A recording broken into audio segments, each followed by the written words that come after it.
Hello, we are going to have a little video blog about how consumerism and media manipulation are shaping who we think we are. So, hello everyone. Welcome back to the Integral Classroom series. Let me ask you a question. How much of who you are is actually you? And how much has been programmed by the world around you? Now, that might sound like a strange question, but today we're driving into something that affects every single one of us, whether we realize it or not. We're going to explore how consumerism and media manipulation work together to shape our identity, influence our emotions, and even affect the choices we make every day. So grab a cup of coffee, settle in, get some water, and let's talk about what's really going on behind the scenes. So the first segment of this is about the rise of our consumer identity. Most of us grow up believing that we're unique individuals making independent decisions. But think about this. Why do certain brands make us feel successful? Why do we associate expensive products with happiness? Why do we feel pressure to own the latest phone, wear the certain clothing, or drive a particular car? The answer is simple. Modern consumerism doesn't just sell products, it sells identity. Advertisers rarely focus on functionality anymore. Instead, they're selling a version of who you could become if you buy what they are offering. The message is often very subtle,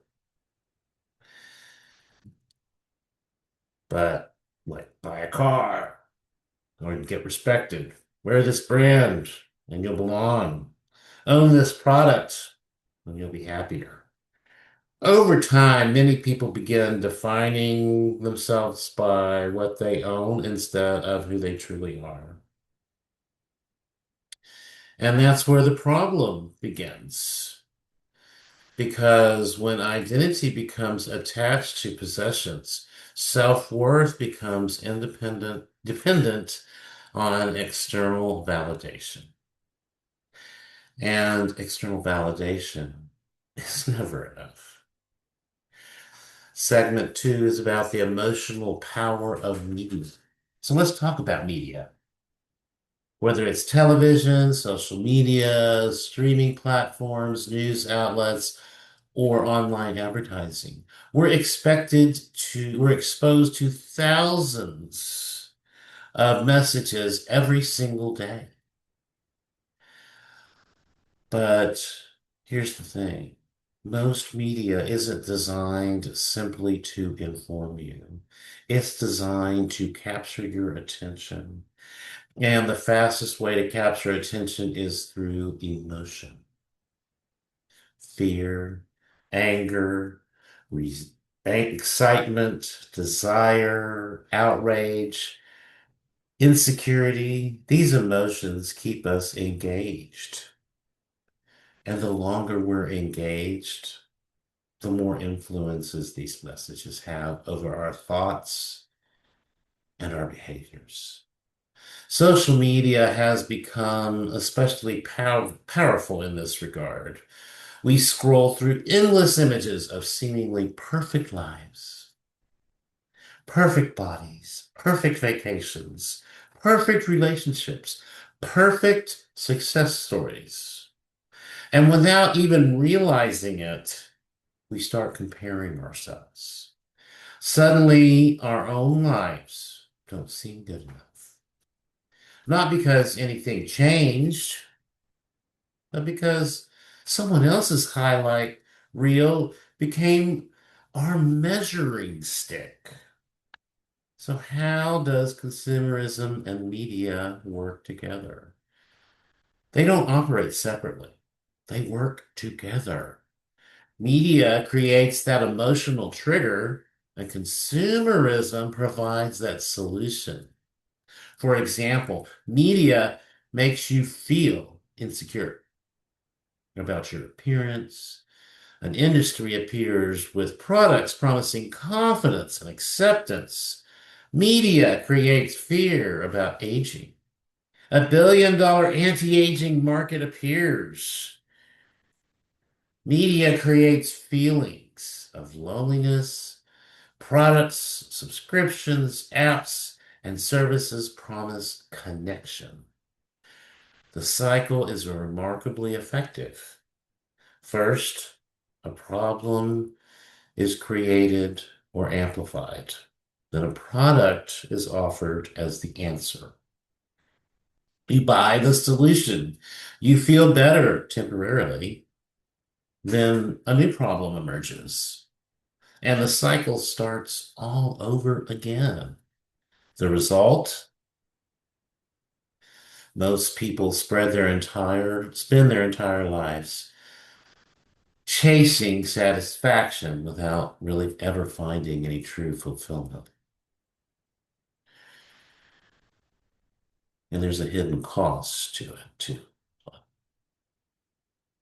The greatest cost isn't just financial, it's psychological. When we're constantly told who we should be, what we should want, and how we should think, we can lose touch with our authentic selves.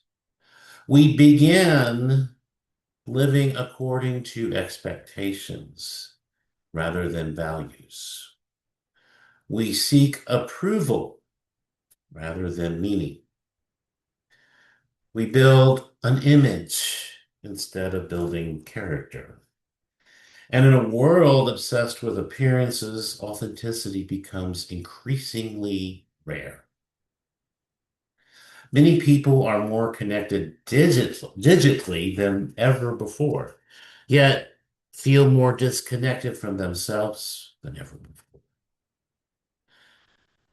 So how do we reclaim our identity? So what can we do about it?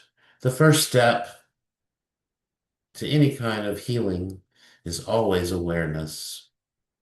Start paying attention to how media makes you feel. Ask yourself, why do I want this?